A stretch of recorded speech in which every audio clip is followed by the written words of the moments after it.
Magandang araw sa inyong lahat dito sa People's Park, Davao City. Maayong buntag, Sab Chef. Chef, alam niyo po ba kung ano yung isa sa mga talagang palaging dinarayo ng mga turista dito po sa Davao? Aba, yung fresh alimasag nila. Oo, tama. Talagang eat all you can ang alimasag dito. At yan ang bida sa ating lulutuin ngayon.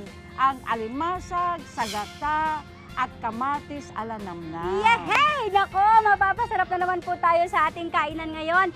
Kasama po ang ating mga kababayang Davaoeños. Fire na tayo! Ayan na. Nilagay Yan. po ang oil, Lagay natin ang onion. onion, Ito na ang garlic. Bigay mo na sa akin ang ating string beans. string beans, Yan. kalabasa. Ba, nakita mo naman ang sustansya nito ha. Madilaw na madilaw. Beta-carotene. Yes. Mura lang ito, di ba?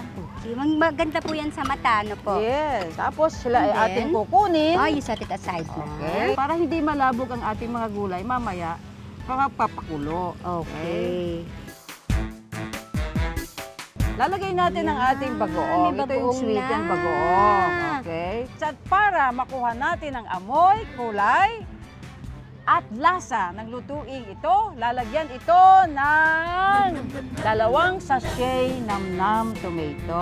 Wow! Oh, at Ang Lucky Me Nam Nam Tomato po ay may 3 linamnam ng meat, bones, at special spices. Tapos syempre po with the taste of tomato. Kaya po sa Nam Nam Tomato, garantisado na po ang sarap ng tomato dishes. Tulad po nitong ating ginagawa ngayon na alimasag sa gata at kamatis. Ganyan, nilalagay na Yan, po oh. ngayon ang gata.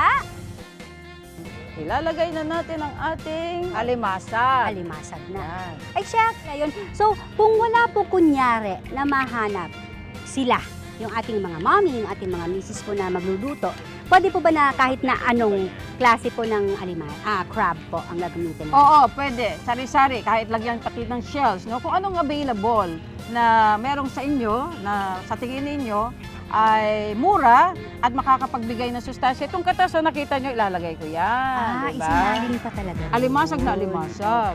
So, ilalagay lang natin ito. Ito ay optional naman. Ito Apo. ay taba ng talangka, Apo. pwede rin taba ng crabs, taba ng alimasag. Pero kung sobra-sobra naman ang taba ng inyong mga alimasag, hindi na kailangan. No? Okay, pero yun nga po, optional. Optional siya. ito. Opo. Okay? Para mas malinamnam. Hey! Yan. Wow! Sa 2 minuto, okay na yan. So ngayon, Tapos? off the fire, Ayun na. magpaplato na tayo Opo. ng ating alimasag, sagata, at kamatis ala namnam. Yehey! Nako, mapapasarap na naman po tayo sa ating kainan ngayon. Ayan.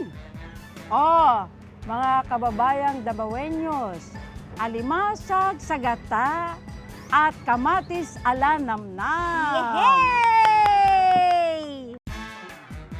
Para sa kompletong recipe, go to www.luckymenumnum.com.ph.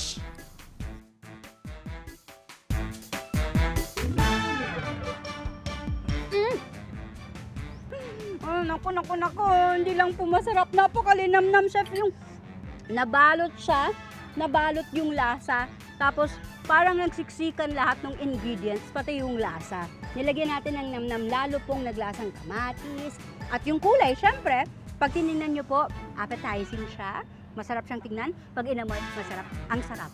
Mga mommy, mga misis, meron po tayong 2 namnam. Meron tayong namnam tomato para po sa tomato dishes at meron din po tayong namnam original para po sa pang all-around seasoning. At halal certified pa to, kaya safe po sa ating mga kapatid na moms. Kaya para laging happy ang kainan, all you need is love and namnam.